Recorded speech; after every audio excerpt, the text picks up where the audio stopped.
Hello.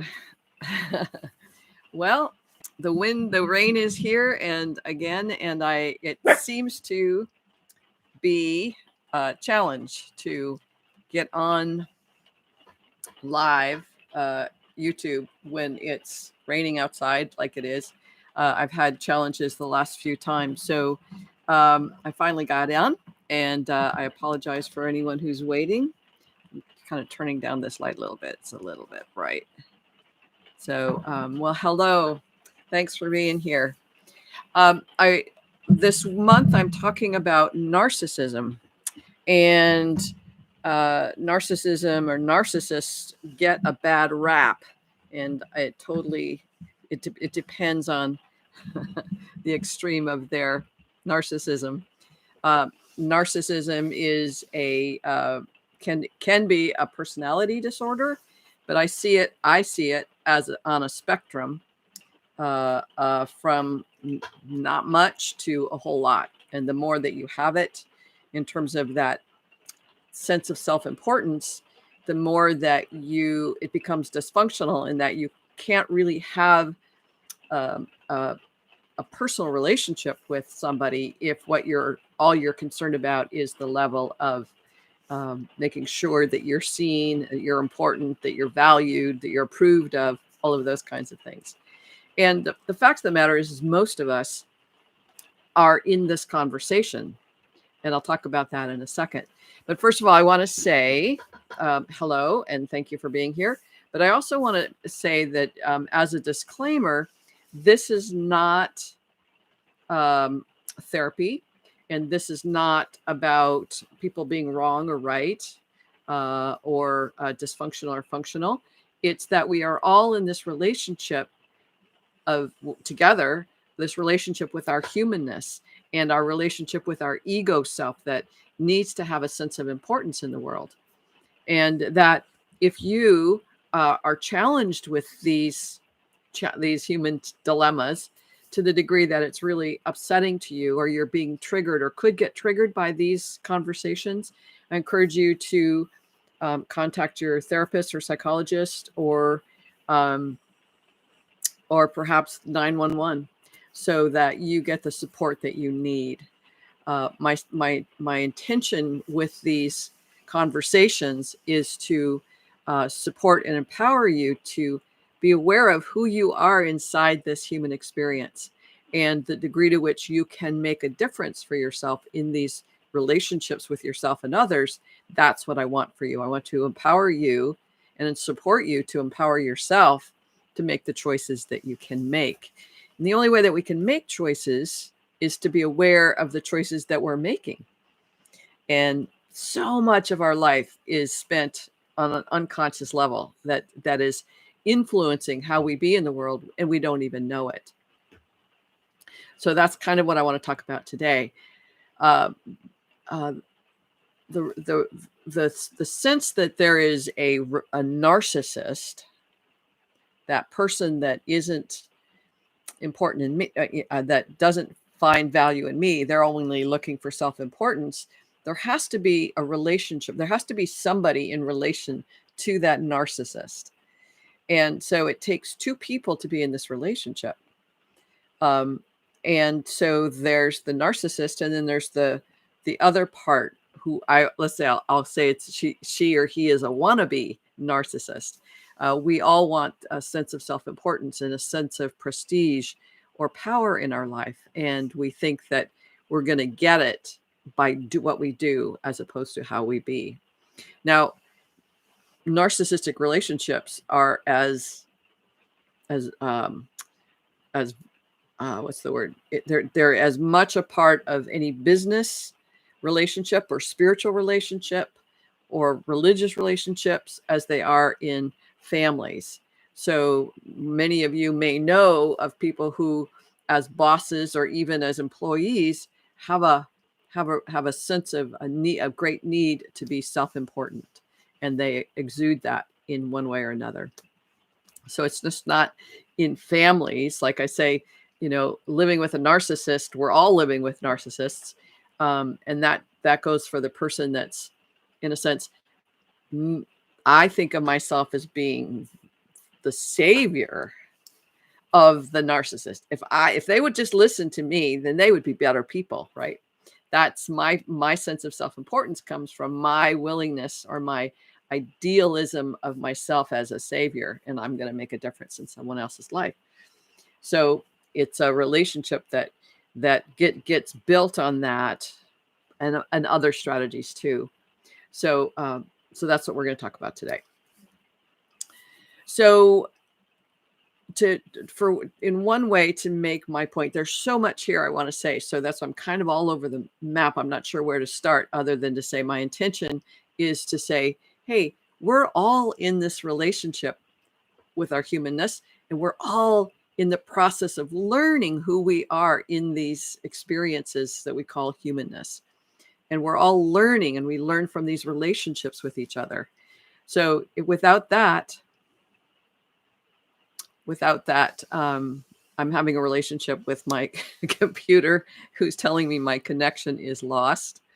And, what do you do when your connection is lost? That's the whole point of these narcissistic relationships, is that at some point the connection is lost. So thank you, computer, for that. So when I was training to be a coach a long time ago, and my trainer was Hans Phillips down in Santa Cruz, California. Great guy.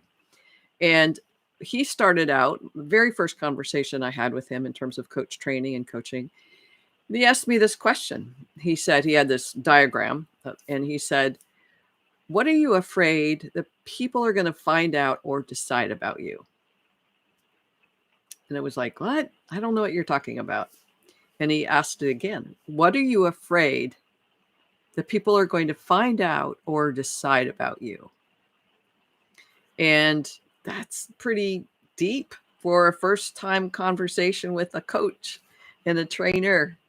And so when I listened to myself, though, when I looked inside, I said, so what I'm afraid people are going to find out about me or decide about me is that I'm not lovable. I'm not worthy of love. I'm not worthy of or valuable at all. I'm insignificant and invisible. So that was my answer. And basically, I'm unworthy and unlovable. So that's what I was afraid that people were going to find out or decide about me. The second question he asked is, what do you do so people don't find that out? And it's like, wow, that's a great question. What am I afraid people are going to find out about me or decide about me? And what do I do so people don't find that out? Well, the answer to the second question for me, as best as I can remember, is what I do is I make myself useful. I make myself lovable. I make myself sexy. I make myself beautiful. I make myself generous. I make myself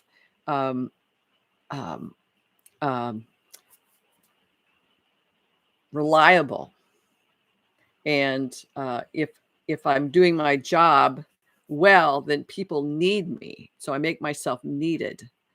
So here's what I'm afraid of. People are going to find out or decide that I'm unlovable. Here are all the things that I do so that they don't find that out.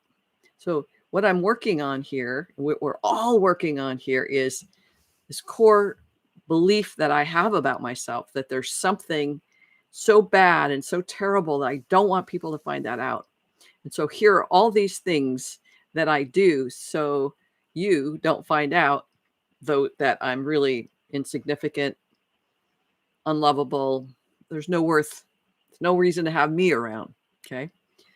So when I was, and then the third question he asked is, how much of your life do you spend in that? Or another way of saying it is, when are you not in that strategy? When are you not doing all that doing? And it was like, I couldn't remember when I wasn't doing that thing. I couldn't think of when I wasn't doing that, except for rare moments in my life. And I was 45 48. I think I was 48 when I started coach training. So here's all this life, and all I'm doing basically is I have this core truth that I'm afraid you're going to find out or believe. It's not a truth. It was my belief about myself. And here's what I'm afraid people are going to find out and decide. And so here's are the strategies, my survival strategies, so you don't find that out. Now, he never asked me another question, which was a really important part of this conversation, which is if somebody found out or decided that I was unlovable and unworthy, what would that mean? And the bottom line is, I think it would mean that I would die, that I would be, in a sense, so in the nothingness of the nothingness of the nothingness. And that's what I would experience. And that is sort of an existential element of life. None of us want to experience that nothingness or that we're going to die. Quite often in orphanages, when children don't get picked up, when they don't get any attention, they will fail to thrive and they die because they haven't gotten connection. And I've been watching this show on Apple TV called Becoming You. And it talks about the first 2,000 days of life, which takes an individual to when they're 5 years old, and all the learnings that happen. And in this one particular series element of it, they talk about how important that eye contact is, that they get seen, that the child sees to the parent, but also gets seen, and that they know they exist in that being seen. And that's a really critical element of all helping professions, is that an individual gets seen and they get heard and they get understood. So what I was trying to do, and so I utilized this conversation with every one of my clients pretty much to one degree or another to say, hey, what are you afraid people are going to find out or decide about you? And then what do you do so they don't find that out? That's the strategy. And that's, in a sense, a foundation of the personality that you've taken on. And the personality, quite often, a great big part of our personality is not who we are in our essential nature. It's a strategy. So we're all in strategy, and we're all looking for a partner that fits our sense of self. What we really want in a partnership or at work or in our spiritual life or religious life or wherever that is, even with our animals, is we want a sense of connection, true connection and engagement, not just based on here's my social skills and personality strategies, and here's yours, and it's a good fit, so let's get married or let's build a business together. But because as long as there's those survival strategies in the way, we never will have an authentic relationship. So I mentioned in our previous last week's live that my marriages were, especially the first one, was built on here's my strategies, and I have to prove that I'm lovable. And now that I'm a wife and a mother, I will do the wife and mother things, and then my husband will love me and we'll have a fun partnership. Well, that didn't happen because I wasn't me. Rarely was I me in the relationship with this person. I was trying to get something, and whatever his strategies were, it didn't work. And so most of the relationship was spent for me in conflict and frustration and disappointment. And I tried to leave. And this is a big part of relationships is we might want to leave, but we don't. Excuse me. And so in this case, I wanted to leave, but for social reasons or my sense of self-worth, who would I be or where would I go if I wasn't married? And so I began using my marriage as my crutch or my stability so that I don't have to face the true question of who am I? Who am I beyond this survival strategy? So over time, and I from there, I did leave the relationship when I was 26. It's pretty young. and then went into a training program to become a therapist. Yes, a marriage and family therapist, which is crazy since I was pretty dysfunctional. But that's that's the nature of a lot of people. Most people have these dysfunctions that we're all trying to work out. So so my point in saying all of that is we're all in relationship to ourselves in relation to the strategy. And what we're trying to work out here is, how do I be me as opposed to being the strategy? I don't even know who this being is. Quite often in ontological coaching, which is part of what I trained, was the ontology is the languaging of our being. The ontology, the ology part is the science and the research of the languaging of our being. Now, when I start talking about being, who are you being? People go, I don't know who I'm being. And that's the whole point, is we don't have a sense of who we are as a being. We always know ourselves as our strategies, as our personalities. Tracy Goss talks about our winning strategy, which is a really also another great exercise, which is, if you ask yourself this question, what are you listening for? So you're sitting in front of somebody, a friend, your partner, a child, your boss, your employee, and you're sitting down and they're speaking. What are you listening for? Are you listening to understand them? Are you listening to engage and connect truthfully? Are you listening for where you can talk about yourself and something, just anything about yourself? Are you listening for where you can be important? Are you listening for where you aren't enough, you lack, you're insignificant? With my children, especially my daughter, for a long time, when we would have conversations, I would always listen for, where am I not enough? Because that was part of my, like I said, what am I afraid people are going to find out or decide is that I'm not enough.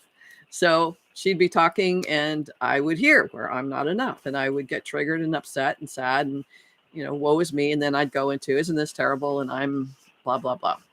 And that's what we do. That's part of our strategy. And so the more that we can become aware of, what am I listening for? Am I listening for where I can be important and say something brilliant, or say something funny, or say a story that demonstrates how amazing I am at storytelling?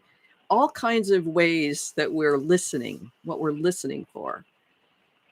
But how much, so it's not a but and, because that's true. It's like we're always listening for something as a strategy. Rarely are we engaged and enthralled with a person just in witnessing them and experiencing them and being present to them, no matter what they're saying. People talk to us because they want connection. And if we're listening for connection, then we can engage at that level of connection. But what most of us do is look for ways to reinforce how important we are, or that we've learned never to listen for or even ask questions back. A couple of days ago, I was talking to somebody on the phone and I said something about the weather, and without even a blink, they were talking about the weather where they were. It's like, you weren't even listening. You were just looking for and listening for an opportunity to talk about yourself. And because I'm doing all of these lives about narcissism, it's like, that's pretty narcissistic to say, wow, how's the weather? It's great. And I'm just about to say a little bit more, and they're off talking about the weather where they're at. And I found this very true in one of my marriages, the last marriage I was in. We ended up living separately because I couldn't live with him. I couldn't, in terms of my well-being. And so I moved up here, and he was still down in the Bay Area. And he would call, we'd have our nightly calls, and he'd say, how are you doing? Or how was your day? And I'd say something like, it was great. And then he'd start on his day. And it was like, wow.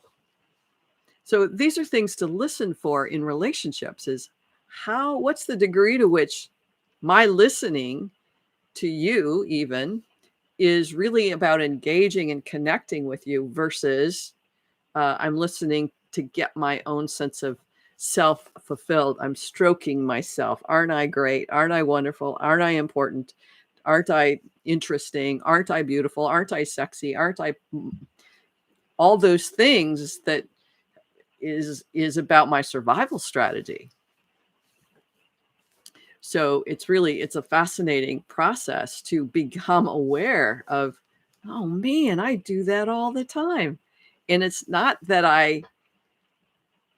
me. When we can distinguish our survival strategies from our essential nature, we become more clear about who I am. I am a loving person. I am a generous person. I am a smart person. I am a funny person.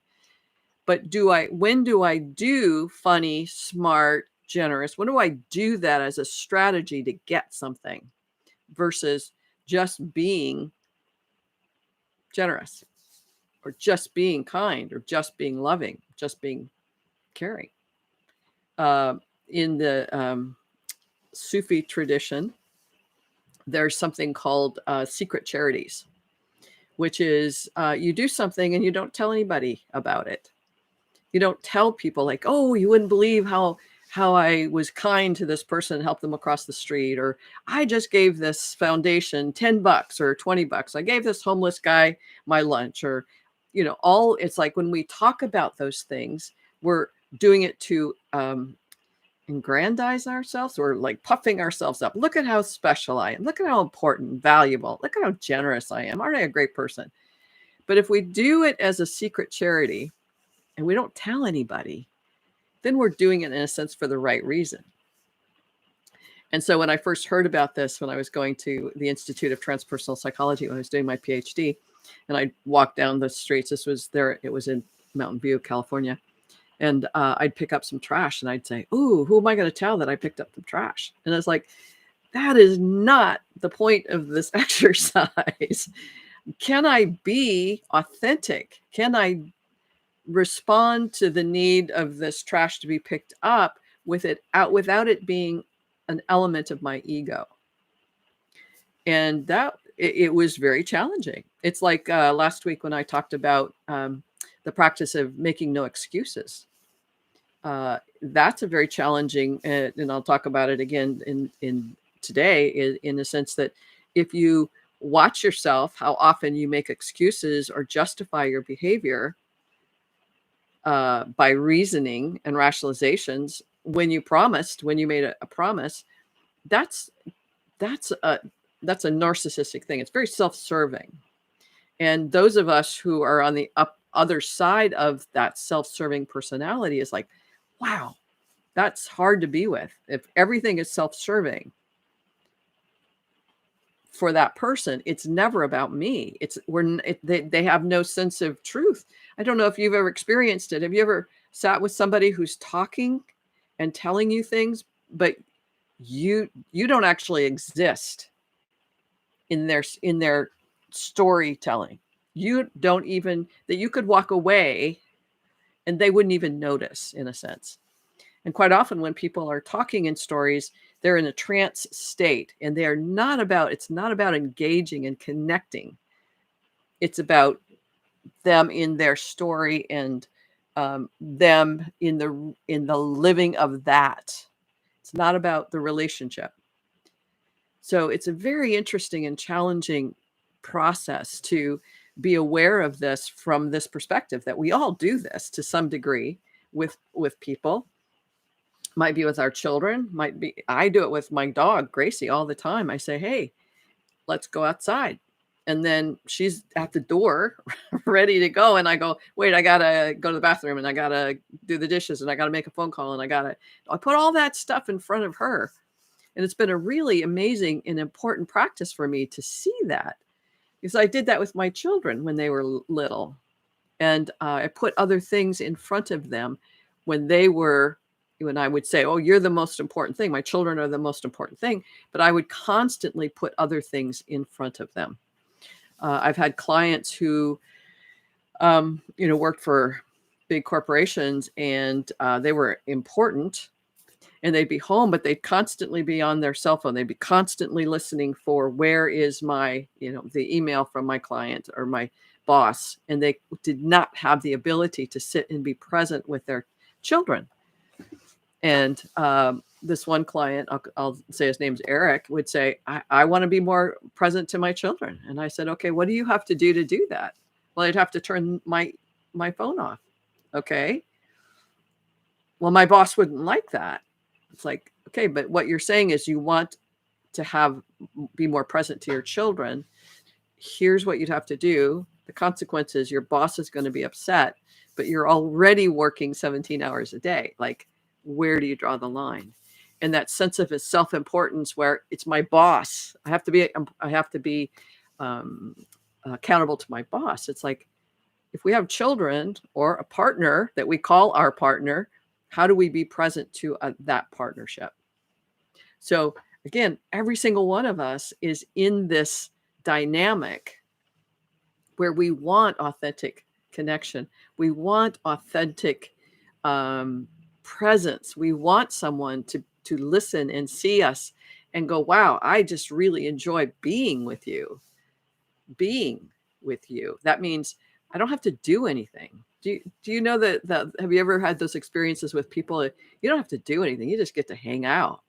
You don't have to talk. You don't have to be smart. You don't have to cook, show how, thoughtful you are. You just get to hang out, and that they enjoy you and you enjoy them. And it's an amazing experience. It took me a long time to be comfortable in a relationship like that. Relationship in terms of not a partnership. My partnerships with, especially Todd was my husband, and we had such an amazing time sometimes, and it was so great to be myself. And then other times it was I wasn't seen, and I wasn't significant enough in that partnership. And we're all working that out. And I'm going to talk about that more in terms of what are the spiritual lessons that are to be learned through these relationships, through every relationship, because every relationship has these dynamics of, how do I be important? How do I be significant? How do I be safe? How do I not get kicked to the curb? How do I not kick other people to the curb when I'm kicking them to the curb? When do I say to people, oh, you're really important to me, but right now I've got to do something else that's more important? So we have these conversations all the time. So any feedback, any thoughts? Are you still there? Are you still listening? You can give me a thumbs up if you're still listening, and if there's feedback that you have for me.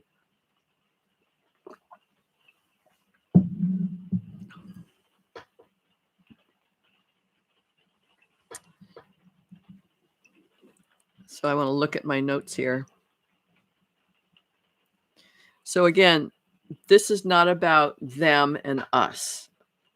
Those people or that person, they're the bad guy and I'm the good guy. Our self-righteousness is another form of keeping us from having an engaged conversation. As long as I get to be right about him being wrong, we can't have a relationship. A long time ago, when I was in my marriage and family therapy training, it was one of those statements that just always stayed with me, which is, you can be right or you can be in a relationship. And these are struggles and challenges to deal with for every single one of us in our humanness. Marge says, maybe that's why my son would never talk about school, about how school was, because I wasn't really present. And now 40 years later, it still feels like I need to pull information from him. Yeah. Yeah. When our kids realize that their parents aren't listening, it's like, there's no point in me talking. And this has been part of a lot of my relationships, is there's, especially the last one, there's no point in me saying anything because he's not listening. He'd call while he's driving, or he'd call while he's emailing other people. He'd call while he's getting ready to get involved in some activity. All of his talking, all of his calls were while he was doing something else. He wasn't present. And I know you know what I'm talking about. And I know, Marge, I know you know what I'm talking about. That and so most children learn there's no point in me sharing myself because my parents aren't interested. And so we stop talking. And then we find somebody who's cute and who's attracted to us, and we go, ooh, I'm going to go talk to that person because they seem to be interested. And then it turns out, generally speaking, they're interested in getting somebody to tell them how nice their hair is, or how great their car is, or how funny they are, or how athletic they are, or whatever those things are that people want to be appreciated and valued for. But if we're not, this is something that for most of us is in a sense, if you think of our little brains as little computers that are completely clear of data, and little by little, there's downloads and applications that are being put down all the time and given to us, and then we realize, okay, I really have nothing worth saying. And so I'm not going to say anything, because obviously that's true, because nobody's asking me for anything, or I don't have, there's no worth here. And we begin to see that as a truth. It's not the truth, but that's the truth we make up. So when Hans says, what are you afraid people are going to find out or decide about you? It's like that I'm unworthy, that I have nothing to offer, they have no value at all. So I better get busy, because it's like, what do you do so people don't find that out? I get very busy doing things and looking busy and looking pretty and looking sexy and looking all of the things that I thought would give me a sense of safety and security. And it did. But I felt horrible inside because I wasn't seen for who I was. The challenge is I wasn't seen for who I was because I wasn't willing to take off the facade. I wasn't willing to put down these strategies and just be me, because that seemed pretty dangerous. And I know that's true for a lot of people. A lot of my clients say that. It's like, it can't be me. I get rejected, because that's what's happened anytime that I slightly even came out of the closet in any way, sexually, gender, personality, lifestyle, desires, preferences.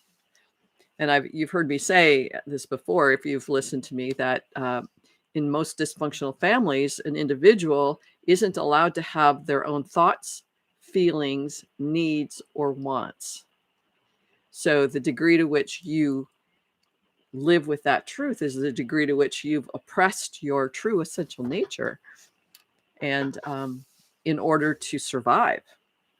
And my work in the world is to empower you to live in your extraordinariness, that there is a paradigm where we don't have to be afraid of who we are. We get to be who we are, and we get to be our fullest potential. We get to be our fullest capacity to love and express and create in the true innocence of our nature. And in that, there are a lot of people who are in the same process of learning who they are and exploring who they are with other people, and saying, okay, I'm going to kind of be myself over here and see what happens. My friends Marge and Fred, who you guys see all the time over here in the conversations, Marge and I had this moment. This was about 8 years ago, or 9 years ago almost now, where it was like, when we met, and it was like, oh my God, this is a really wonderful person. And it was like, when we met, it was like, oh my God, she's not going to want to spend time with me because she's so special. And we had this moment where I said to her, I said, I really like you. I'd like to spend more time with you as my friend. And she said, I want to do that too. And it was like, oh my God, we really like each other. And it's like, we don't have to do anything special. We just get to like each other. And that was like, oh my God, that feels really wonderful. And it was a beginning for me of trust, learning to trust that somebody actually this isn't the first time, but it was like a more authentic declaration, if you will, of like, I really like you as a friend, and I want to hang out with you more. And she said the same thing, and it was like, okay. And so little by little, we've been cultivating a relationship. We've been painting partners for 6 years now, I think. Is that right, Marge? And just learning to trust and love each other no matter what, as friends, unconditionally, learning to do that. What a great and extraordinary relationship. And I want that for you. And whether you do want that with your children, your husband, or your partner, or your boss, or your business people, whatever it is, you can have that. And it means getting clearer, cultivating this awareness of, okay, what am I afraid people are going to find out or decide about me? What are my strategies so they don't find that out? And what do I want to do about that? Who am I without those strategies? And am I willing to explore and exercise those muscles of being me without those strategies? So, and you've heard me say this too, potentially, you've heard me say this, that that I do these lives as a practice for being me. I don't, I've looked at all of I looked at YouTube videos on how to do lives, and how to have a teleprompter, or how to make your notes, and how to have the screenshots, and how to have the green screens, and all of that stuff. And I it doesn't work.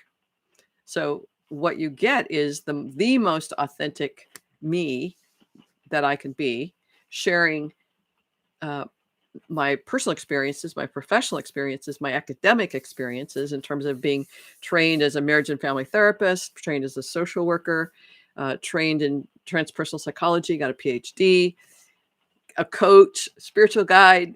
And that's what you get here is the foundations of all of that. And then attempting to speak about humanity, humanness, in a way that is personal, because you are a person having a very personal experience with your humanness. And the more that you can be aware of that, then you don't make yourself sick or crazy, or other people sick or crazy, and just go, hey, we're all spiritual beings having these learning opportunities through these bodies, and through these hearts, and through these minds. And so maybe I can be more compassionate with myself and others. Maybe I can listen for what I'm listening for, and actually care about what the person's saying, as opposed to, what am I going to say? They're speaking and I'm supposed to listen, but I'm already planning what I'm going to say. That's not connection. A long time ago, I had a boyfriend named Steve, and I was teaching sailing on the San Francisco Bay. And I came home from one day, and I started telling him about what was happening there with some of the people. And he said to me, I don't care. I don't know those people, so I don't really care. And it was like, wow, that's interesting. And it's like, okay. So that was just another indication that my sharing really had no value in this person's life, because I wasn't talking about what was important to him. I was talking about what was important to me. And if you want to talk about what's important to you, be around people who are interested in hearing what's important to you authentically, not just as a pretend, I'll listen if you listen, but I don't really care. I just want you to listen to me, right?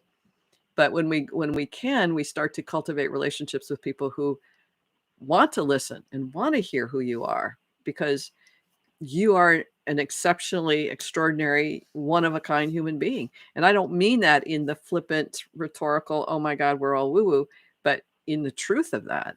I find that and experience it with every single one of my clients.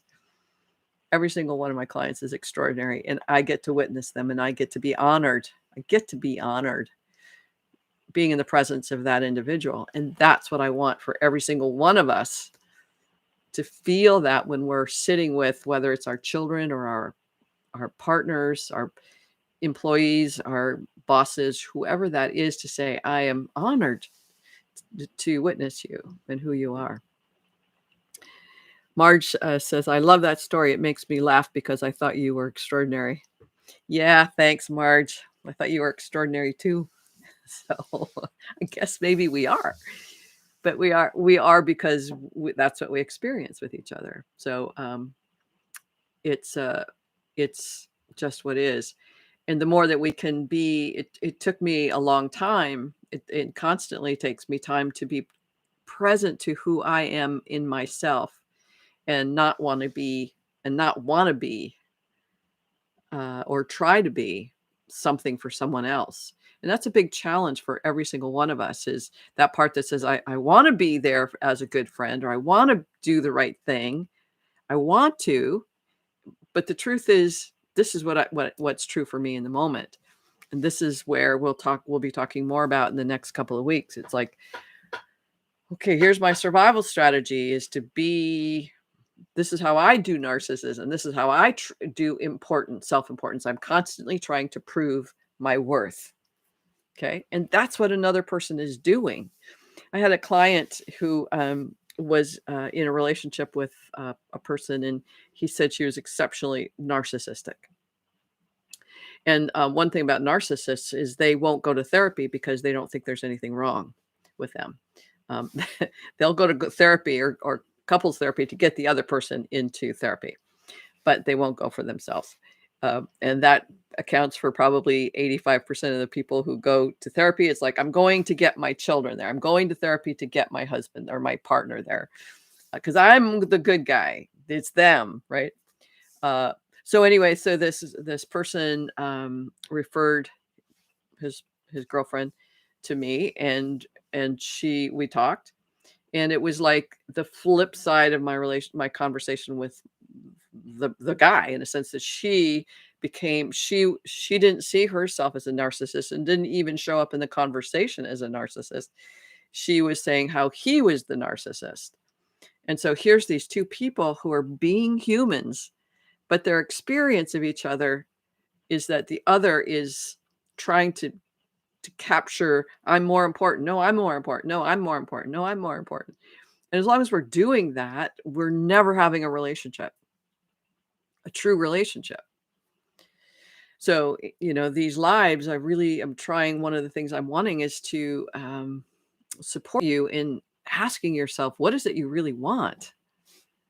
You can have a relationship for the sake of security and safety and stability, or you can use your children, your husband, your spouse, your partners, your wives. You can use people to get what you want in terms of security, stability, secure prestige, power. And are you having a real relationship? Are you actually fulfilled in those relationships? And if you're not, I get it. I've been there. I get it. And you have an opportunity to see it differently, to go, maybe I can do some work on myself, or maybe I can discover things about myself that I'm not willing to look at yet in ways that aren't terrifying. That was the one thing about Hans in this exercise of asking, what are you afraid people are going to find out or decide about you? That ripped away, it ripped away the facade, right? It's like, there's nowhere to hide when you answer that question. I'm afraid people are going to find out or decide that I've got nothing to offer. Okay, great. What do you do so people don't find that out? I do this. I make sure I look good. Okay, great. There's nowhere to hide in that, because it's like, do I want to keep doing that? Do I want to spend 95% of my time doing that? Or do I really want to have an authentic relationship? With you here on these YouTubes, I probably laugh spontaneously more than I do most of my days, in a sense that I'm having this spontaneous moment with you, and I'm listening to the humor. I hear the humor and how amazing we are, and how funny we are at the same time. And again, talking about these moments with Hans, it is like ripping the stuff off. It's like, look, you can have this, you can keep doing this, but is that really true about you, that you have nothing to offer? Well, no, I've got a lot to offer. Okay, great. Why are you living in this pathetic belief. What's the point? Well, it's all I know. It's like, okay, let's cultivate some events and some things in your life. Now, I said that after having gotten 3 master's degrees and a PhD, that I had nothing to offer. I'd worked with people in recovery, domestic violence. I'd been in supportive things. I'd crossed the ocean, sailed and taught sailing. I had this amazing life. And he asks this question and I go, I got nothing to offer. It's like, what? The realities, we live in a different, there's this database of reality and the different applications that show up. Excuse me. The default is I got nothing to offer. And it's like, wait, look at over here. You've got 400,000 trillion bytes of information that says you've added a lot to the world. You've offered a lot. You've got all of these experiences that says that your heart is big and generous. And you live in this belief that you're this. And I know a lot of people, I'm not just talking about me. I talk a lot of people who've got incredible hearts and generosity and have enormous evidence for their extraordinariness. And they live in this, well, yeah, no, I'm pretty pathetic. Just ask my dad or ask my mom or ask my husband. They'll tell you how pathetic I am. So we're always in this dilemma of what's true. Am I this pathetic, got nothing to offer person, or am I the evidence of my life? And again, that's another bandage or whatever thing that you can rip off and go, yeah, no, there's more evidence for me being a pretty cool person. So why would I try to hide that? Why would I try to hide that? Again, that's part of the practice of these lives, is to go, I can't hide myself behind, I've got my notes over here but there's no academic. I'm going to hide behind the academic me who's got these 3 masters and PhDs. I'm going to hide behind all of this work I do as a coach and a coach trainer. I'm going to hide behind the facade of being this great mother and, blah, blah, blah. It's like, yeah, no, it doesn't help. What's the point? There's enough of that going on out there. If you want to watch that, you can go watch that. So this is real in a sense, like I'm giving you my personal experience in these dynamics of trying to be self-important, trying to look important. And at the same time, I'm not being important. I'm just trying. And as long as we're trying, we're not actually capable of living it. And that's a very hard and it's a very scary moment to go, wait, I'm doing all this trying, but that's not who I am. I'm doing all this hiding out, pretending. What somebody said, most of what we're pretending to do is who we already are. I think it was Werner Erhard says, most of us are pretending to be who we already are. We don't have to pretend, but somehow having the facade up gives us a sense of safety and invulnerability, which is what we're all wanting to avoid is vulnerable. We want to avoid vulnerability. So I will look generous and loving and kind and respectful. That's the person you're dealing with. And behind the screen is the me that's actually loving, generous, and kind and caring. And so are you. I know that. And so you have the capacity to choose that for yourself, as opposed to what we do in terms of trying to look important, trying to look like we're worthy, because you actually have to practice looking at where you are worthy for yourself and to yourself. That's the start. So let me see if there's anything else I want to one thing I want to ask of you is to ask yourself, when you're looking at your relationships with people and you're going, oh, that he or she or they always blah, blah, blah. And that conversation has been perhaps constant for you. And the question I would ask you to ask yourself is this as good as it gets? What if this is as good as it gets with these people? if this is as good as it gets, what do you want to do about that? And the question, and we'll talk about this more in the next one, is we live quite often in hope. Well, I hope that it'll change. I hope they will be different. I hope that that my boss will. There's this hope thing we do, and the wishing. I wish it would change. Okay, all that wishing and hoping, it is not empowering. We're living in a fantasy of it being different. And as long as we live in the fantasy of being different, we don't live in the reality of this may be as good as it gets. And that was one of the foundations of what got me out of most of my relationships eventually, is like, this isn't getting any better. And if this is as good as it gets, what do I want to do about that? Like, no more wishing, no more hoping. That's a strategy. It's part of my strategy. It's like, no more wishing and no more hoping, just what's true. And that's a scary moment for us to stop, to give up. In a sense, quite often it's either a habit or an addiction to wish and hope. We don't even know we're doing it. And we don't even know we're making choices based on that pattern of hoping and wishing. And so when we, and if you're hoping and wishing about another person, there's no power in that. And that there's a power in being able to say, I wish I could change that. It's like, you can change that. Get some support. There's lots of coaches out there, life coaches, who want to support and empower you to do that. And there's therapists and psychologists that want to help you and support you in being the best person and the most extraordinary person that you are. Not the most important, to be that you are, the fullest potentiality of you. So that's what I want. So asking yourself, is this as good as it gets?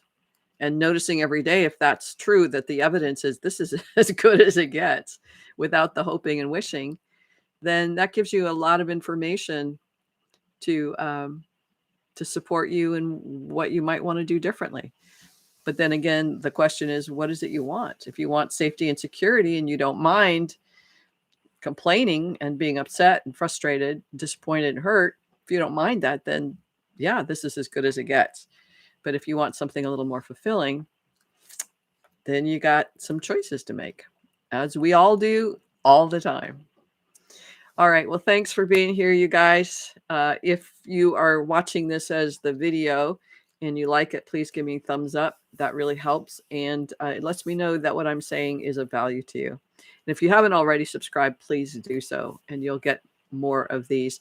And I didn't mention one more thing, the boot camp. There's a boot camp for self-transformation. The link is below. So if you haven't already seen that or participated, that's a really good thing. It's called Inward Bound Boot Camp for Self-Transformation. All right. Thanks very much. Bye for now.